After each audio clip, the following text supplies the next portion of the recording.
Yo, what's going on, guys? So today I'm going to be replacing my key fob logo on my Infiniti Q60.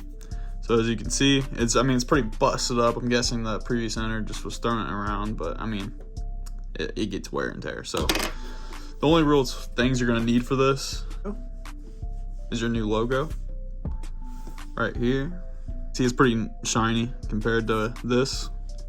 You're also going to need something that has a fine tip that can peel off the old one. So I got this tool pick that I'm going to use here. Let's get into it.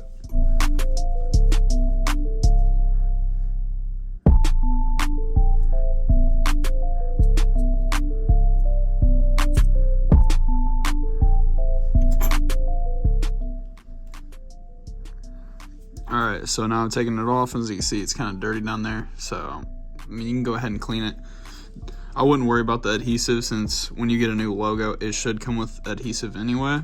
That's why it's on the back of this. So, you should be fine on that. Alright, so now we got that part out of the way.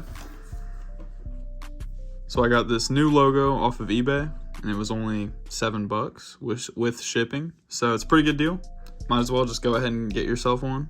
Freshen up the look. So you want to, just line it up with the indents so it's not too terribly hard.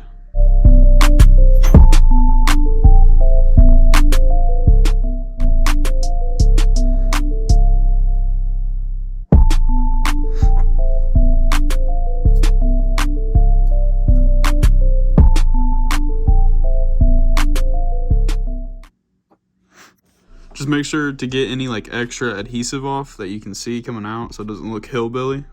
And I mean, it's looking pretty good. Looks like a shiny, brand new remote, aside from the, few dings up here. But I mean, it looks pretty good. You can tell it's a lot more shiny. After, cleaning up the sides of it, it looks pretty good. If you guys like the video, make sure to leave a like, subscribe to the channel to see more car videos I'm going to be coming up with soon. We're going into spring, so I'm probably going to hit up some car meets coming up. So I can be recording and doing some vlog type stuff, kind of cars people are driving, what mods they got. And I'm also going to be doing a video on the Q60 pretty soon. So stay tuned.